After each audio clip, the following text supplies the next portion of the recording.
Should be getting a pretty good storm here in a second. Ooh, lightning!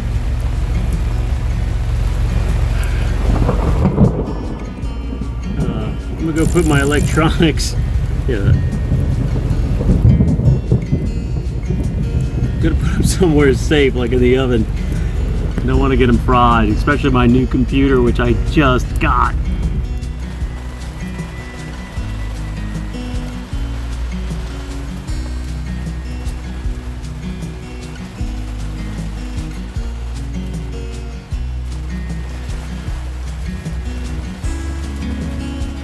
After we left St. Augustine, we traveled north to Amelia Island, Florida, St. Mary's, Georgia, and Cumberland, Georgia. One can spend a good bit of time between these three areas, as there are many anchorages and there's plenty to do. It's a beautiful morning here in St. Mary's. We're a little behind schedule, as is often the case. We're going to pick up anchor here in just a few minutes and head over to Fernandina Beach, where, I had to check my camera for a second, where the crew of La Gracia is waiting on us, and they've been there for a couple of days. We were here to St. Mary's Boat Services to pick up some packages we had shipped, and to get our car. We moved our car over to Fernandina Beach, where we'll go today. We'll hang out there for a couple of days, hit Cumberland Island, then hunker down. There's a mild tropical depression forming off in the Atlantic.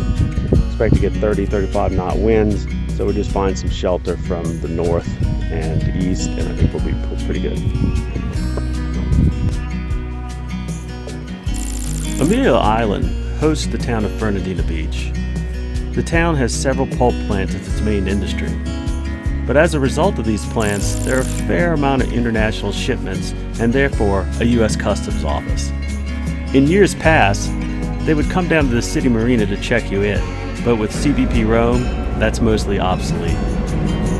The old downtown and neighborhoods provide restaurants and shops to visit in case you want to get out of the Anchorage marina.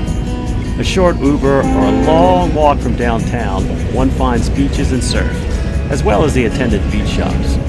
If history is more of your thing, then check out Fort Clinch. It can probably entertain you for some time. In 2016, the marina was destroyed by Hurricane Matthew, but it's back up and running.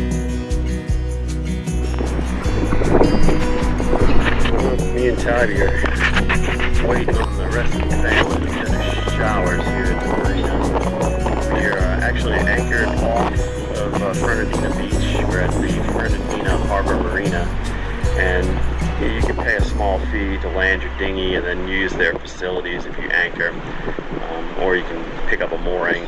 And it's been about 4 years, but the marina looks like it's up and functional, and there are slips. Today I think we're going to go to Cumberland Island and stay there tonight, and then tomorrow head back to St. Mary's, Georgia. Here at the dock, where Jennifer decided to step off the dock and jump up and fell over backwards. Well, the paddle wasn't her fault. The paddle was my fault because I had it in reverse and slammed the dock. Cumberland Island is a barrier island off the coast of southern Georgia. It's directly across from St. Mary's, Georgia, and most of it is a national seashore or a national park, with a small amount still in private hands. It has a long history involving Native American settlements, Spanish occupation, French pirate attacks, and eventual acquisition by the British. It has even been operated by cotton plantation owners and steel barons. Today it offers hiking and biking through lush maritime forest, a 17-mile beach, and camping for those that want to visit.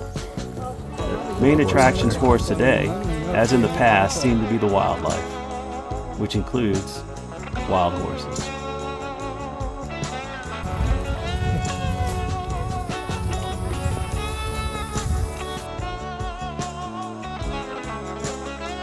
Cumberland Island can only be reached by boat.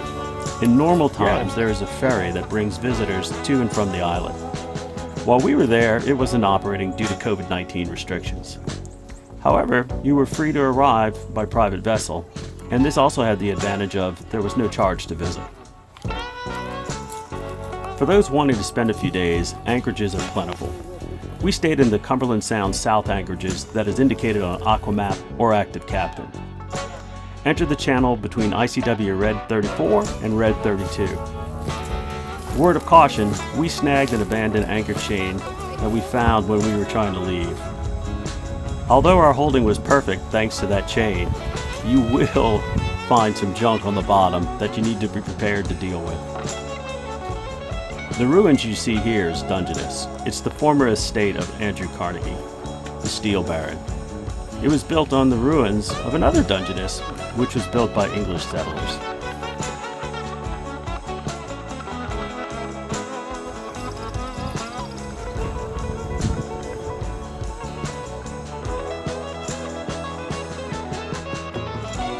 We enjoyed hiking the trails and the dirt roads through Cumberland's forest. There we encountered lots of wildlife, seemingly unafraid of people. You will find many structures on Cumberland, most built by the Park Service, some built by private property owners. The Park Service constructed a boardwalk to help get people through the extensive dune fields to the beach. And the beach, with its unspoiled beauty, shouldn't be missed.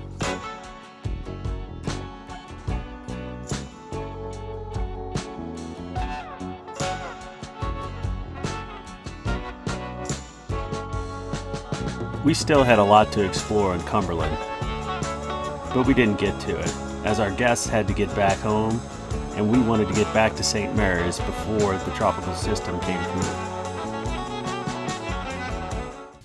St. Mary's is a quaint town across the St. Mary's River from Florida's Amelia Island. The downtown is not quite as large as Fernandina Beach, but its few restaurants and shops, combined with the Submarine Museum and the Cumberland National Seashore, give the interested tourist much to do. Needed to get out of the river and walk Tybee some. She's been getting walked around the boatyard where we land our dinghy, but it's not right. We gotta get her more exercise than that. So here we are. Beautiful St. Mary's. You know, this is a really nice town. And we really love coming here. And I would have to say I would consider possibly moving here when we're done cruising. Here we go again. It's another afternoon of thunderstorms. Hopefully we are getting to the last few and we can get out of here. Luckily, we have a full enclosure for times like this when it starts storming. That tropical event turned out to be just a lot of rain and not much wind. And once it passed through, we decided to weigh anchor and start moving further north to make it to North Carolina. Please give this video a thumbs up, and if you liked it, consider subscribing to our channel.